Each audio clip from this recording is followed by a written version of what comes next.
ಬಿಜೆಪಿಯರು ಅಥವಾ ಜನತಾದಳ ಅಲಯನ್ಸ್, ಇಲ್ಲಿ ಯಾವುದೇ ಅಲಯನ್ಸ್ನಲ್ಲಿ ಉಪಯೋಗ ಇಲ್ಲ ಅಂತ ಗೊತ್ತಿದ್ರು ಸಹ ಅವರು ರಾಜ್ಯ ಮಟ್ಟದಲ್ಲಿ ಅಲಯನ್ಸ್ ಆಗಿರೋದ್ರಿಂದ ಅವರಿಬ್ರು ಮೇಲ್ನೋಟಕ್ಕಾರು ಅಲಯನ್ಸ್ನಲ್ಲಿ ಬೇರೆ ಯಾವುದೋ ಒಂದು ಕ್ಷೇತ್ರಕ್ಕೆ ಉಪಯೋಗ ಆಗುತ್ತೆ ಅನ್ನೋ ಕಾರಣಕ್ಕೆ ಅಲಯನ್ಸ್ ಅಂತ ಹೋಗ್ತಾರೆ. ದಾವಣಗೆರೆನಲ್ಲಂತೂ JDS ಪ್ರಭಾವ ಇಲ್ಲ ಅಂತ ನಿಮಗೂ ಗೊತ್ತಿದೆ, ಸೌತಲ್ಲಿ.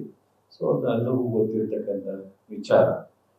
ಈ ಬಿಜೆಪಿ ನಮ್ಮ ಏನು ವಿಜಯೇಂದ್ರ ಅವರು, ಅಶೋಕ್ ಅವ್ರು ಮಾತನಾಡ್ತಕ್ಕಂಥದ್ದು ನೋಡಿದಾಗ ಸಿದ್ದರಾಮಯ್ಯನವರು, DK ಅವರು ಅಥವಾ ನಮ್ಮ ಸೀನಿಯರ್ ಲೀಡರ್ ಅಲ್ಲ, ನಾನೇ ಅವ್ರಿಗೆ ಕೌಂಟರ್ ಮಾಡೋದಕ್ಕೆ ಇಷ್ಟಪಡಲ್ಲ. ಅನಿವಾರ್ಯ ರಾಜಕೀಯ ಪಕ್ಷ ಮಾತಾಡಬೇಕು ಅಂತ ಮಾತಾಡ್ತಾರೆ. ಅವ್ರು ಏನು ಮಾತಾಡ್ತಾರೆ ಆ ಮಾತಿಗೂ ಒಂದು ಅವರ ಸಬ್ಜೆಕ್ಟ್ಗೂ ಕನೆಕ್ಷನ್ನೇ ಇರಲ್ಲ. ಏನೋ ಒಂದು ರಿಟರ್ನ್ ರನ್ ಅಂತಾರಲ್ಲ, ಹಂಗೇನೋ ಒಂದು ಹೇಳ್ಬೇಕಲ್ಲ ಜವಾಬ್ದಾರಿ ಸ್ಥಾನದಲ್ಲಿದ್ದಾಗ ಅಂತ ಹೇಳ್ತಾರೆ. ಬಹುಶಃ ಈ ಎರಡು ಚುನಾವಣೆ, ಈಗಾಗಲೇ ನಮಗೆ 3 ಚುನಾವಣೆಯಲ್ಲಿ ನಾವು ಉಪಚುನಾವಣೆಯಲ್ಲಿ ಗೆದ್ದಿದ್ದೀವಿ. ಒಂದು ಬಳ್ಳಾರಿ ಜಿಲ್ಲೆಯಲ್ಲಿ, ಒಂದು ಹಾವೇರಿ ಜಿಲ್ಲೆಯಲ್ಲಿ, ಒಂದು ಚನ್ನಪಟ್ಟಣ. 3 ಚುನಾವಣೆಯಲ್ಲಿ ನಾವು ಗೆದ್ದು. ಅಲ್ಲಿ 2 ಮುಖ್ಯಮಂತ್ರಿಗಳ ಮಕ್ಕಳ ವಿರುದ್ಧ ಗೆದ್ದು.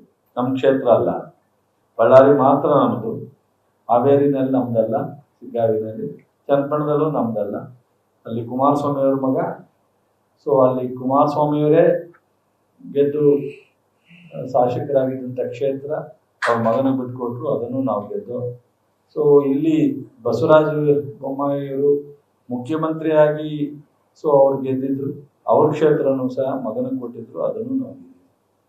ಇವೆಲ್ಲ ಸಹಜವಾಗಿ ನಾವು ಮಾಡೋ ಕೆಲಸ ಏನಾದ್ರೂ ತುಂಬಾ ಜನರಿಗೆ ವಿರುದ್ಧವಾದಂಥ ರೀತಿಯಲ್ಲಿ ನಾವು ಸಕ್ಸಸ್ಫುಲ್ ಆಗಿ ಕಾರ್ಯಕ್ರಮ ಕೊಡದೇ ಇದ್ದರೆ ನಾವು ಚುನಾವಣೆ ಎದುರಿಸೋದು ಕಷ್ಟ ಆಗುತ್ತೆ.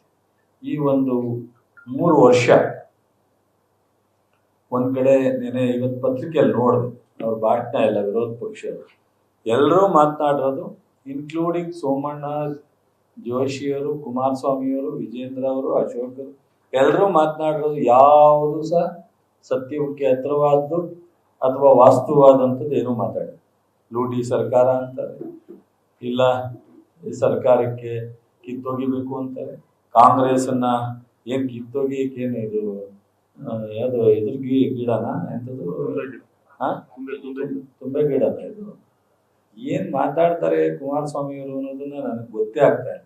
ಕಿತ್ತೊಗಿಬೇಕು ಅಂತ ಅವ್ರು ಏನಾದ್ರೂ ಅವ್ರ ನಾಯಕತ್ವ ಬಂದ ಮೇಲೆ ಈ ರಾಜ್ಯದಲ್ಲಿ ಒಂದು ಪಕ್ಷ ಅಧಿಕಾರಕ್ಕೆ ತಂದಿದ್ರೆ ಬಹುಶಃ ಅವ್ರು ಈ ಥರದ್ದು ಮಾತಾಡ್ಬೋದಾಯ್ತು. ಕಿತ್ತೊಗಿಯೋದು ಇನ್ನೊಂದು. ಪಕ್ಕದ ರಾಜ್ಯ ಕರುಣಾನಿಧಿ ತೀರ್ಕೊಂಡ್ರು, ಅವ್ರ ಮಗ ಮುಖ್ಯಮಂತ್ರಿ ಆದರು. ಪಕ್ಕದ ರಾಜ್ಯ ರಾಜಶೇಖರ ರೆಡ್ಡಿ ತೀರ್ಕೊಂಡ್ರು, ಅವ್ರ ಮಗ ಮುಖ್ಯಮಂತ್ರಿ ಆದರು. ಯಾರು ಸಪೋರ್ಟ್ ಇದೆ? ಇವರು ಇನ್ನೂ ಅವ್ರ ತಂದೆ ವಾಸ್ತವವಾಗಿ ಸಕ್ರಿಯ ರಾಜಕಾರಣದಲ್ಲಿ ಇದ್ದು 2 ಬಾರಿ ಮುಖ್ಯಮಂತ್ರಿ ಆಗಿ 50 ಸೀಟ್ ದಾಟಕ್ಕಾಗ್ತಾ ಇಲ್ಲ. ಯಾರ್ದಾರ ಒಂದು ಪಕ್ಷದ ಸಪೋರ್ಟ್ ಹೋಗಿ ನಿಂತ್ಕೋಬೇಕಾಗುತ್ತೆ. ಅವರ ಭಾಷೆ ಸಿದ್ದರಾಮಯ್ಯವ್ರ ಬಗ್ಗೆ, DK ಅವ್ರ ಬಗ್ಗೆ, ಕಾಂಗ್ರೆಸ್ ಪಕ್ಷದ ಬಗ್ಗೆ ಮಾತನಾಡ್ತಕ್ಕಂಥ ಭಾಷೆ ನೋಡಿದ್ರೆ ಬಹುಶಃ ಅವ್ರಲ್ಲೇ ಒಂದು ಸ್ಥಾನಕ್ಕೆ ಗೌರವ ತರುವಂಥ ಭಾಷೆಯನ್ನು ಮಾತಾಡ್ತಾರೆ. ವಿಜೇಂದ್ರ ಅವರು ಒಂದು ಬಾರಿ ಶಾಸಕರಾಗಿದ್ದರು, ಪಕ್ಷದ ಅಧ್ಯಕ್ಷರಾಗೆ ನೋಡಬೇಕಾಗುತ್ತೆ. ಅವ್ರ ಶಾಸಕರ ಥರ ನೋಡೋಕ್ಕಾಗಲ್ಲ. ಪಕ್ಷದ ಒಂದು ನ್ಯಾಷನಲ್ ಪಾರ್ಟಿ ರಾಜ್ಯದ ಅಧ್ಯಕ್ಷರಾಗಿ ಕೆಲಸ ಮಾಡ್ತಾ ಇದ್ದಾರೆ. ಅಶೋಕ್ ಒಂದು ವಿರೋಧ ಪಕ್ಷದ ನಾಯಕರಾಗಿ ಕೆಲಸ ಮಾಡ್ತಾರೆ. ಆದರೆ ಮಾತಾಡಬೇಕಾದ್ರೆ ಏನು ರೀತಿ ಮಾತನಾಡ್ತಾರೆ. ಇವತ್ತು ಗ್ಯಾರಂಟಿ ಬಗ್ಗೆ ನಿಮಗೆ ಎಲ್ಲ ಗೊತ್ತಿದೆ. ನಿಮ್ಮನ್ನ ಎಷ್ಟು ಬೆನ್ನತ್ತಿದ್ರು ಈ ಸರ್ಕಾರ ರಚನೆ ಆದಾಗ ಗ್ಯಾರಂಟಿನ ಈ ರಾಷ್ಟ್ರದಲ್ಲಿ ಎಲ್ಲೂ ಘೋಷಣೆ ಮಾಡಿಲ್ಲ. ಮೋದಿಯವರು ಟೀಕೆ ಮಾಡಿದ್ರು. ನಮ್ಮ ಗ್ಯಾರಂಟಿ ಇವತ್ತು ರಾಜ್ಯದ ಆರ್ಥಿಕ ಪರಿಸ್ಥಿತಿ ದಿವಾಳಿ ಆಗುತ್ತೆ ಅನ್ನೋ ರೀತಿಯಲ್ಲಿ ಮೋದಿಯವರು ರೆಫರ್ ಮಾಡಿ ಮಾತಾಡಿದ್ದ ನೀವು ನೆನೆಸ್ಕೋಬಹುದು. ಅದೇ ರೀತಿ ಸರ್ಕಾರ ರಚನೆ ಆದಾಗ ಬೆನ್ನತ್ತಿ ನಿಂತಿದ್ರು.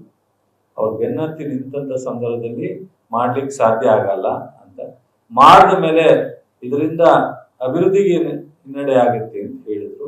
ಆಮೇಲೆ ಕುಮಾರಸ್ವಾಮಿ ಇನ್ನೂ ಕೆಟ್ಟದಾಗಿ ಮಾತಾಡಿದ್ರು. ಬೆಳಗಾಂನಲ್ಲಿ ಯಾವುದೋ ಒಂದು ಸಂದರ್ಭದಲ್ಲಿ ರೈತರ ಹೋರಾಟ ಅಂತ ಮಹಿಳೆಗೆ ಎಷ್ಟು ಕೆಟ್ಟದಾಗಿ ಮಾತನಾಡಿದ್ರು.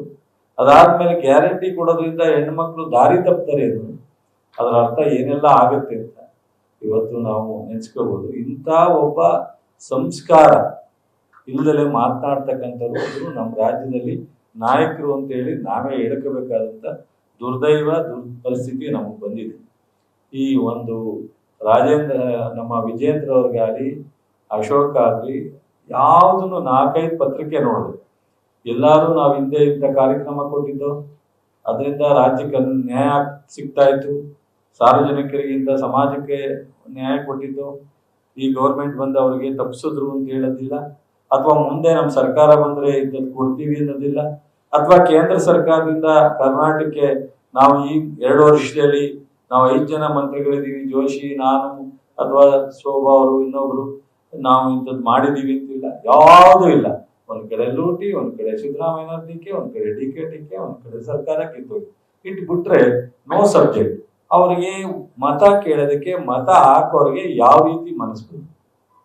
ನಾವು 5 ಗ್ಯಾರಂಟಿ ಕೊಟ್ಟಿದ್ದೀವಿ. ಇಡೀ ರಾಷ್ಟ್ರದಲ್ಲಿ ಪಕ್ಕದ ರಾಜ್ಯಗಳು ಸಹ ಗ್ಯಾರಂಟಿಯನ್ನ ನಿಭಾಯಿಸ್ಲಿಕ್ಕಾಗದಲ್ಲೇ ಅವರೇ ಘೋಷಣೆ ಮಾಡ್ಕೊಂಡಿದ್ದಾರೆ, ಗ್ಯಾರಂಟಿನ ನಾವು ಕೊಡ್ಲಿಕ್ಕೆ ಸಾಧ್ಯ ಆಗ್ತಾ ಇಲ್ಲ. ಆದರೆ ನಾವು ಕೊಟ್ಟ ಮಾತಿನಂತೆ ನಡ್ಕೊಳ್ತಕ್ಕಂಥ ಈ ರಾಷ್ಟ್ರದಲ್ಲಿ ಯಾವ್ದಾದ್ರು ಸರ್ಕಾರ ಇದ್ರೆ ಅದು ಕಾಂಗ್ರೆಸ್ ಸರ್ಕಾರದಲ್ಲೂ ಕರ್ನಾಟಕ ರಾಜ್ಯ ಸರ್ಕಾರ.